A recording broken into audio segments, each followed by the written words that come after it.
Hi மக்களே, welcome back to Gokul and Durga vlogs. இன்னைக்கு ஒரு குட்டி ஈவினிங் vlog வித் ஸ்நாக் பார்ப்போமா? அகரன் மதியம் தூங்கி ஈவினிங் ஒரு 5:30 மாதிரி ஏஞ்சிப்பான். ஏஞ்சதும் அவனை ரெஃப்ரெஷ்லாம் ஆக்கி விட்டுட்டு வீடெல்லாம் கூட்டி பெருக்கிட்டு 2 பேரும் சேர்ந்து சாமி கும்பிடுவோம். சாமி கும்பிட்றதுல அகரனுக்கு ரொம்ப ஆர்வம். சாமி கும்பிட்றானோ இல்லையோ எல்லாத்தையும் கலைச்சி போகிறது, பூஜை சாமானோட விளையாடுறதுங்கிற மாதிரி அந்த கொஞ்ச நேரத்தில் எவ்வளோ சேட்டை பண்ண முடியுமோ, எவ்வளோ குப்பையாக்க முடியுமோ எல்லாத்தையும் பண்ணிட்டு தான் போவானே. அகரனே என்னோட எல்லா ஆக்டிவிட்டீஸ், க்ளீனிங்காக இருக்கட்டும், குக்கிங்காக இருக்கட்டும், சாமி கும்பிட்றது, இந்த மாதிரி எது செஞ்சாலும் அவனை இன்வால்வ் பண்ணி தான் செய்கிறேன். ஏன்னா அவனை தனியாக விட்டால் அவனுக்கு என்ன செய்கிறதுனே தெரிய மாட்டேங்குது, போர் அடிச்சிருது. அந்த தொலைக்காட்சியை பார்க்கக்கூடாதுங்கிறனால நான் என்னென்ன செய்ய முடியுமோ எல்லாத்தையும் செஞ்சுட்டே வரேன்.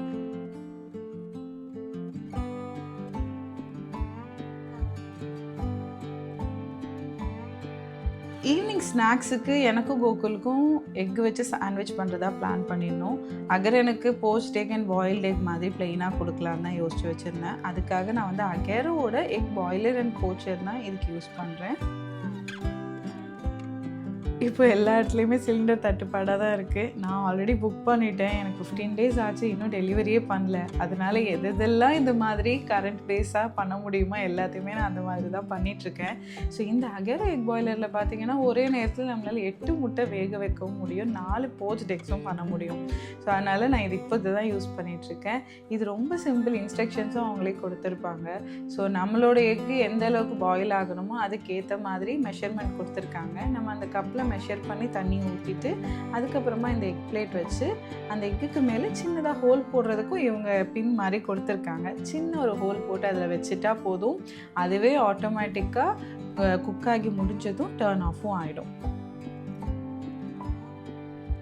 நான் சாண்ட்விச்சுக்கு மீடியம் பாயில்டு தான் கொடுத்துருக்கேன். எனக்கு ரொம்ப ஹார்டாக இருந்தாலும் நமக்கு சாப்பிட கஷ்டமாக இருக்கும், சாஃப்டாக இருந்தால் அது ப்ரெட்டில் போடுறப்ப டேஸ்ட் டிஃப்ரெண்ட்டாக இருக்கும். ஸோ அதனால நான் மீடியம் பாயில்டே கொடுத்துருந்தேன். ஸோ அது நல்லா குக் ஆகி முடிஞ்சு அதுவே ஆஃப் ஆகிடுச்சு. கொஞ்சம் கூல் ஆகட்டும், செட்டில் டவுன் ஆனதுக்கப்புறமா நான் அந்த எக்ஸை எடுத்துக்கிட்டேன். அடுத்ததாக போச்ட் எக்ஸும் செஞ்சேன். இது அகரனுக்கு ரொம்ப ஃபேவரட். இது கேக்குன்னு சொல்லி அவன் சாப்பிட்டுட்டே இருப்பான், முட்டை வச்சு கேக் செஞ்சுருக்கேன் அப்படின்னு சொல்லி. ஸோ இதுக்கு நம்ம ஃபஸ்ட்டு அந்த ட்ரேவை லைட்டாக க்ரீஸ் பண்ணிக்கணும். நான் பட்டர் யூஸ் பண்ணி தான் க்ரீஸ் பண்ணுவேன். பட்டரோட ஸ்மெல்லெல்லாம் வராது, ரொம்பவே நல்லா தான் இருக்கும். அதுக்கப்புறமா அதில் எக்கு உடச்சி ஊற்றிக்கிட்டால் போதும்.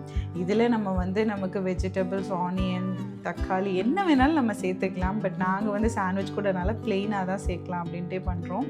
ஸோ அகரனுக்கு பார்த்திங்கன்னா பெப்பர் கூட போடாமல் தான் நான் செஞ்சேன். ஸோ நமக்கு ஏற்ற மாதிரி பண்ணிக்கலாம். வெஜிடபிள்ஸ் கூட இதில் நம்மளால் ஸ்டீம் பண்ணிக்க முடியும். எல்லாமே கரண்ட் தான். ஸோ இதுக்கும் பார்த்திங்கன்னா நமக்கு அவங்க 120 ml வாட்டர் ஆட் பண்ண சொல்லியிருப்பாங்க. ஸோ நம்ம அந்த மெஷரிங் கப்பில் அளந்து ஆட் பண்ணிக்கிட்டு எக் ட்ரே வச்சு அதுக்கு மேலே நம்ம போச்ட் எக்கோட ட்ரே வச்சு தான் இது பண்ணணும். பண்ணி முடிச்சுட்டு நம்ம ஆன் பண்ணிட்டா போதும், அதுவே குக் ஆனதுக்கப்புறமா ஆட்டோமேட்டிக்காக ஆஃபும் ஆகிடும்.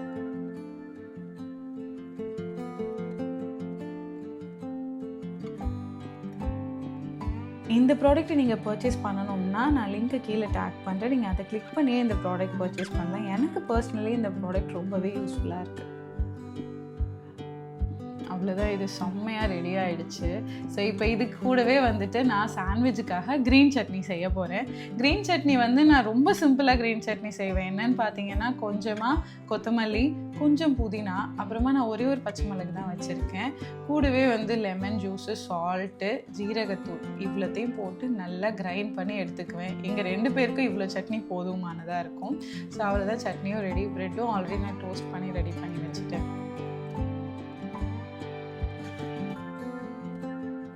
அவ்வளோதான், எல்லாம் ரெடி. கோகுலும் வந்தாச்சு, அகரன் சார் உட்காந்தாச்சு. இப்போ பார்த்தீங்கன்னா நம்மளோட ஈவினிங் ஸ்நாக்ஸ் டைம். இன்றைக்கி நான் மெயினாக ஏன் எக் எடுத்துக்கிட்டேன்னு பார்த்தீங்கன்னா ப்ரோட்டீன் தான் இப்போ மெயினாக நாங்கள் டார்கெட் பண்ணிகிட்டே இருக்கோம். ப்ரோட்டீன் நிறையா சாப்பிட்ணும். ஏன்னா அதோட அவேர்னஸ் நமக்கு இவ்வளோ நாள் இல்லை. ஸோ காலையிலே நாங்கள் ப்ரோட்டீன் எடுத்துக்க மிஸ் பண்ணிட்டோம்.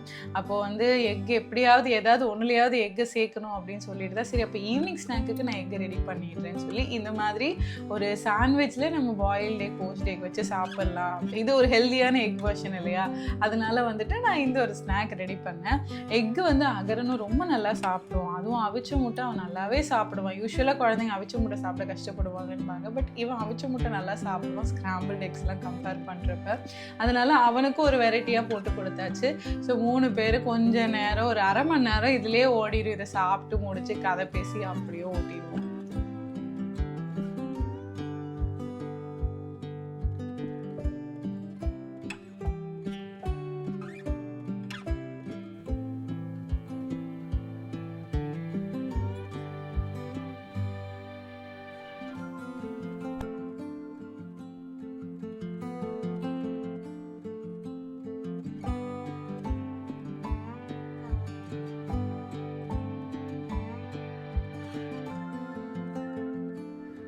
அவ்வளோதான், சாரை ஃபுல்லாக சார்ஜ் பண்ணியாச்சு. அடுத்த ஒரு முக்கியமான டாஸ்க், அவன் ஒரு இடத்துல உட்கார வச்சு கொஞ்ச நேரம் புக்ஸ் வாசித்து கொடுக்கறது தான். புக்ஸ் வாசிக்கிறது ரொம்ப பிடிக்கும், கதை கேட்குறது ரொம்ப பிடிக்கும். ஆனால் ஒரு இடத்துல உட்கார்றது தான் எங்கள் ஆளுக்கு பிடிக்கவே செய்யாது. எப்படியோ லாக் பண்ணி உட்கார வச்சு கொஞ்ச நேரமாக அது ஒரு 30 minutes ஆகுது புக் ரீடிங் அந்த மாதிரி ஒரு செஷன் பண்ணுவேன். எப்போடா முடிப்போம் பார்க்குக்கு ஓடலான்னு சொல்லிட்டு எங்கால் குடுன்னு கிளம்பிடுவான் பார்க்குக்கு போகிறதுக்கு. ஸோ பார்க்குக்கு போகிறதுக்கே பார்த்தீங்கன்னா இதெல்லாம் முடிச்சுட்டு போகிறதுக்கு எங்களுக்கு 7 மணி ஆகிடும். 7 மணிக்கு செம கொசு இருக்கும். பட் அதெல்லாம் கண்டுக்கவே மாட்டார். அங்கே போயிட்டு அவர் ஜாலியாக விளையாடுவார். நம்ம தான் டயர்ட் ஆகும். அவர் சாப்பிட்ட முட்டையெல்லாம் செரிக்கிற வரைக்கும் விளையாண்டுட்டு நம்ம தான் தரன்னு இழுத்துட்டே வீட்டுக்கு வருவோம். ஒரு வழியாக சார் பார்க்லேருந்து கிளம்பிடுறாரு. இப்போவே பார்த்தீங்கன்னா மணி 8 ஆகிடுச்சா. இதுக்கப்புறம் போய் டின்னர் ரெடி பண்ணி டின்னர் சாப்பிட்டு அப்புறமா எல்லாத்தையும் கழுவி வச்சு இவனை தூங்க வைக்கிறதுக்கு அதுக்கு ஒரு தனியாக ஒரு விலாகே போடலாம். அதை நான் இன்னொரு விலாகாக போடுறேன். உங்களுக்கு இந்த விலாக் பிடிச்சிருக்கோன்னு நினைக்கிறேன். மறக்காமல் லைக் பண்ணிவிடுங்க. பாய்.